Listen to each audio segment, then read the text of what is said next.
What is up, everyone? Flash and Flash Hobbies. We are continuing our chrome slash drag street illuminator build. Today we are dropping in the power plant.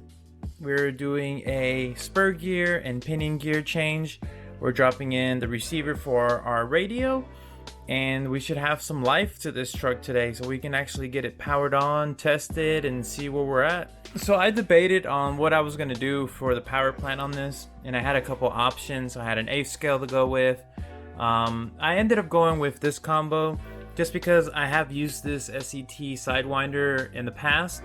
This is an older model. This is a 1410 size can, but it's the 3800 kV, and you can use 2 to 3 LiPo. So this is going to heat up, I would think, kind of fast, especially with the kind of gearing that we're going to go with. So we're going to go with an 83 tooth for the spur gear, and we're going with a 24 pinion. So that's I think a pretty good mixture of speed, torque, acceleration. We can adjust from there, that's fine. You know, $3 for a spur gear, and I have plenty of pinions, so I wouldn't have to spend any money on that. But I think that's a good starting point for this truck. Like I said, I'm not really trying to get this truck into competitive. At least I don't think so. I'm mostly using it as a show truck, going to car shows and kind of get people talking about the RCs and the capabilities that they have. So I do need it to have a little bit of power and oomph, you know, to get people's attention, and we can get that conversation started. So let's go ahead and drop in this receiver, and we're going to drop in the ESC and motor combo.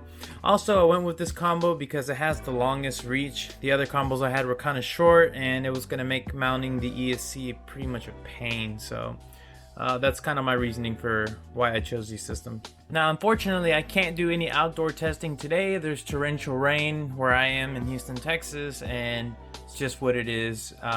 If I can get a break in the weather, I'll definitely put a run in for you guys. But if not, so be it. We'll have to wait until we can actually get it out on the dry surface. And you know what, guys? While we're at it too, I'm gonna go ahead and switch out this servo that we have.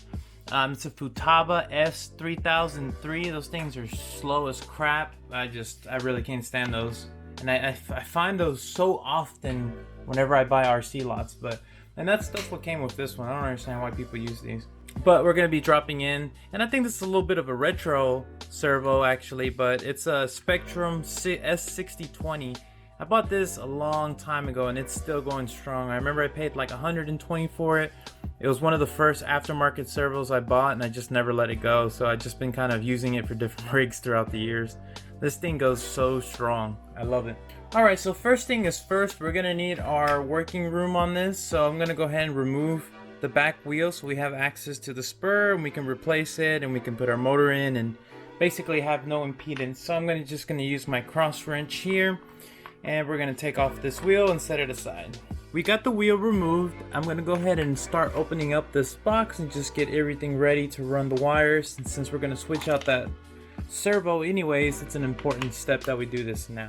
Now that we have that, we can go ahead and snake out the cable for the servo, and we're gonna flip it around here, and we're gonna go ahead and remove our servo saver. Now, and it really depends on which one you get. Sometimes they're 1.5, sometimes they're 2mm. I haven't seen anything bigger than that though. You're just gonna go ahead and take that off. Now, the servo saver should be on there pretty snugly, so you can probably grab it and pull it off. In case it doesn't, you can just put your screwdriver in here and just kind of pry it out. And you're definitely gonna need this. This is the little adapter that goes on for the servo. So in order to access your servo, yeah, we can take off the 3 screws here. There's gonna be one that's gonna be impeded. So you'll just have to loosen, there's one here, and there's a second one right here. And sometimes that third one might help also, but in my experience, usually those two will kind of help you get it out. So we'll get this started, and then we'll get the servo removed. So like I said, I went ahead and removed this screw here and this one here. And as you can see now, we can actually pull down and remove that last screw. Alright, and your servo is loose. You just got to pry it out, kind of push it from the back side here, and then snake your wire through the included hole, and that's your removal for a servo on the Traxxas / 2-wheel drive. Really easy, right? Just follow the same order in reverse to put your new servo in. This is always an important step, is always check your servo before you're putting it in. No matter new or used, I've had new ones come DOA. So I always try them out before you actually put the work in to put everything back in. So this is our replacement servo and it's working, so we're gonna install this one. So in order to replace the servo, very easily just feed your cable back and then pull it all the way through. Actually, we might just make it with this. Might not need the extension after all. So we put in our servo the same way we had the other one.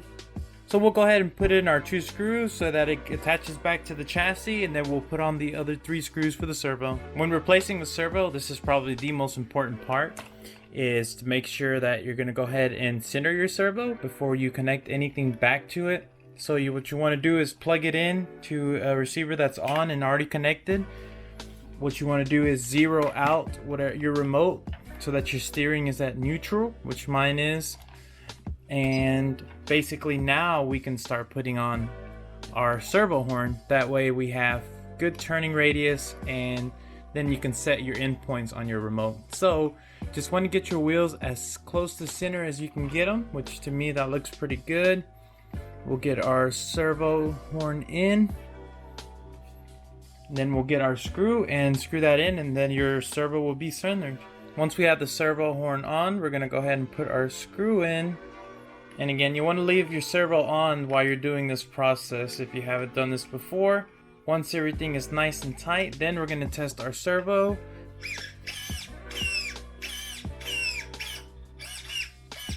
So full right, full left, looks good to me.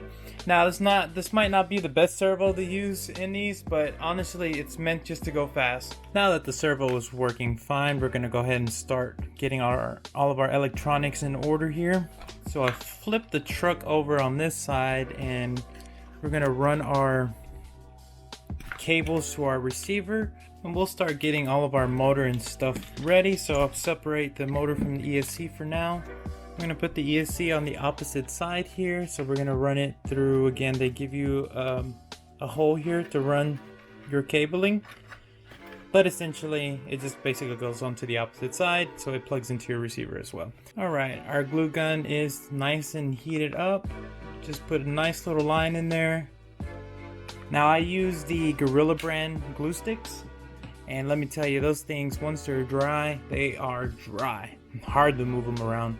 The receiver is glued down. We're going to put our water gasket on there. We're going to place the lid back on. Now at this step, you can put the antenna through here and put it through the tube. I'm not going to mess with that. Usually with 2.4 gigahertz, you never have any issues, or at least those kind of issues. I'll just leave the antenna as is and it'll be fine. Now I do have a piece of Velcro that I have on here that I'm going to put so that it sticks on this side. As you guys can see, I have the ESC now planted on there, and I put the switch on to the side with glue. I ran the wiring over here for the motor, and I looked through my box for 2 screws so I can put this motor on. Now we're gonna actually do the motor installation and replacement of the spur gear. Spur gear is pretty simple. Just start with your T-wrench and kind of just start turning it out until you can get it loose. And now we're at the point where we can just finish it off by hand. We're going to take it off. Just remember what order it goes in. So as you can see, it just comes off fine. Now this will be a good time to check your slipper pads and your slipper plate and just make sure that there's even wear, which this one is. This one wasn't really driven too hard. It will be now, but pretty much you just use your 2.5 millimeter here to take these 3 screws off. Then we're going to pop off that bearing, and it all comes off as one piece on the other side here. So what we're going to do is, once we have those 3 screws removed, we'll pop off that bearing. As you saw, it just fell off. Once you have that bearing off, you'll flip the spur gear around and kind of just put your screwdriver in there, and it should just come off. If there's any trouble with it, one thing that has worked for me in the past is basically just kind of doing this, laying it flat on the ground, putting your screwdriver there, and then just tapping it with something heavy. It usually pop it off. Really just depends on how much heat you've generated.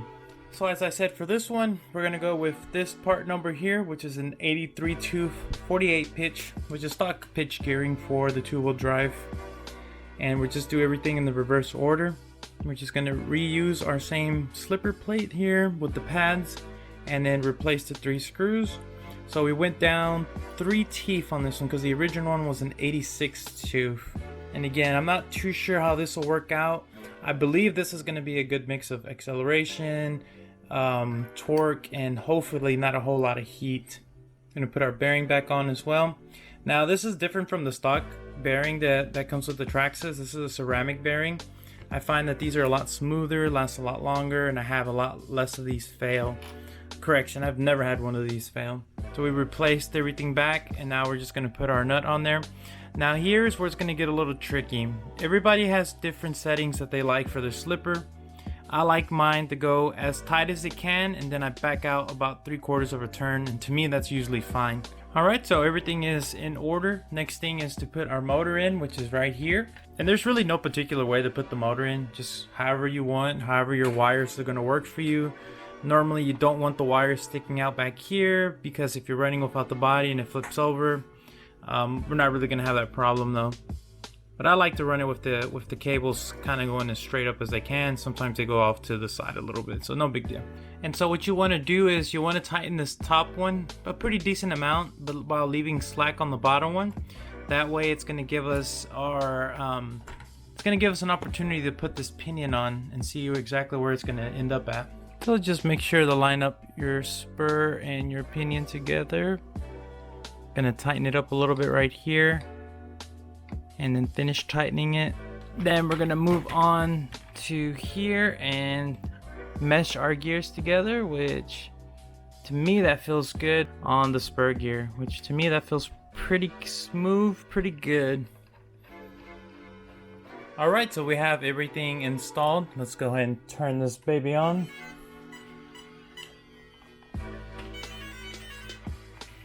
Alright, we'll test it out forward. It's the first time she's had any power ran through since I got it. Oh yeah, that feels like some good speed right there. Reverse. Our right and left. Left and right. Awesome. Yeah, I think we're definitely going to get some nice power out of this thing. Let's hear it rip one more time. So as you guys saw, we installed a servo, we installed a power plant, we put our receiver and remote into this thing, and we started it up for the first time. As like I said, unfortunately it's still raining outside, so I can't test it, but the power sounds good and I can't wait to try it out. That's going to do it for this video. As always, if you have any questions, leave them down below. Don't forget to hit that like, subscribe, and hit notifications, and we'll see you on the next video. Thanks so much for watching Flash Hobbies.